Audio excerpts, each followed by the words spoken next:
હવે આમ આદમી પાર્ટીએ ગુજરાતમાં બીજા એક ઉમેદવારનું પણ નામ જાહેર કરી દીધું છે અને એ ભાવનગરની બેઠક પરથી નામ જાહેર કરવામાં આવ્યું છે।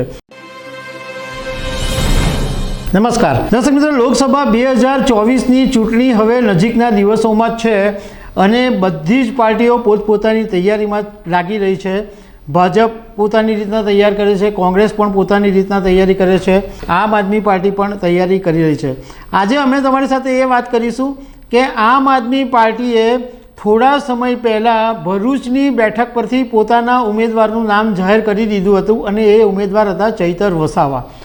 હવે આમ આદમી પાર્ટીએ ગુજરાતમાં બીજા એક ઉમેદવારનું પણ નામ જાહેર કરી દીધું છે અને એ ભાવનગરની બેઠક પરથી નામ જાહેર કરવામાં આવ્યું છે। તો એના વિશે તમારી સાથે વાત કરીશું। મારું નામ રાજેશ શાહ છે અને તમે જોઈ રહ્યા છો ખબર છે .com।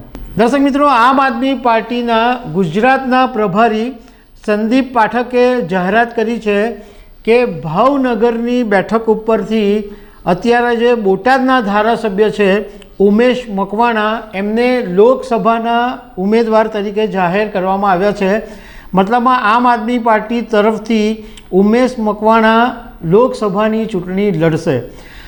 આ પહેલાં તમને યાદ હશે કે જ્યારે 7 જાન્યુઆરી 2024ના દિવસે દિલ્હીના મુખ્યમંત્રી અને આમ આદમી પાર્ટીના સંયોજક અરવિંદ કેજરીવાલ જ્યારે ગુજરાતની મુલાકાતે આવ્યા હતા ત્યારે એમણે ભરૂચની મુલાકાત પણ લીધી હતી અને ચૈતર વસાવા જે આમ આદમી પાર્ટીના ડેડિયાપાડાના ધારાસભ્ય છે અને તે વખતે જેલમાં હતા, તો અરવિંદ કેજરીવાલ એમને જેલમાં મળવા ગયા હતા અને જ્યારે જેલમાંથી મળીને બહાર આવ્યા ત્યારે એમણે સૌથી પહેલી જાહેરાત કરી કે ચૈતર વસાવા ભરૂચની બેઠક ઉપરથી લોકસભાની ચૂંટણી લડશે।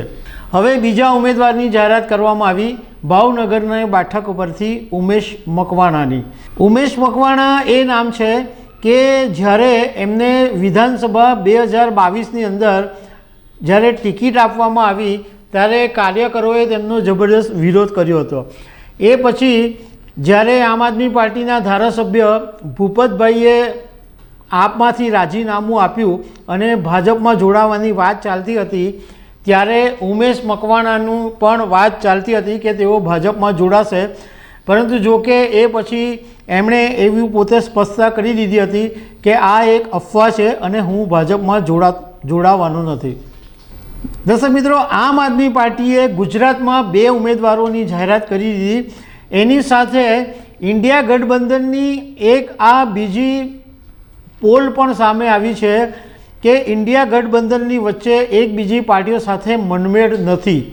ભરૂચની બેઠક ઉપર કોંગ્રેસ પોતાના ઉમેદવાર ઉતારવા માંગતી હતી, પરંતુ આમ આદમી પાર્ટીએ કોંગ્રેસની સાથે કે ઇન્ડિયા ગઠબંધન સાથે સીટ શેરિંગની કોઈપણ ડિસ્કશન, કોઈપણ ચર્ચા કર્યા વગર ચૈતર વસાવાનું નામ જાહેર કરી દીધું હતું। બીજું, અરવિંદ કેજરીવાલે પંજાબમાં પણ કોંગ્રેસને એક પણ ટિકિટ આપવાની વાત નથી કરી। એમણે સીધું એમ કીધું કે પંજાબની જે 13 લોકસભાની બેઠક છે એની ઉપર બધી જ જગ્યાએથી આમ આદમી પાર્ટીના ઉમેદવારો ઉતારવામાં આવશે।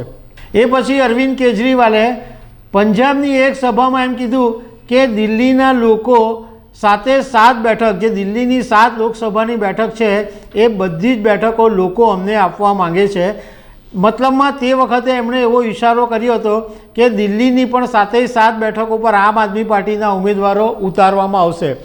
જોકે એ પછી આજે અરવિંદ કેજરીવાલે એવી પણ વાત કરી છે કે એવું જરૂર જણાશે તો કોંગ્રેસને એક ટિકિટ આપીશું। એમણે એવી રીતના વાત કરી કે જાણે ઉપકાર કરતા હોય એવી રીતના કે ભાઈ કોંગ્રેસને જરૂર પડે તો એક ટિકિટ આપી દેશું।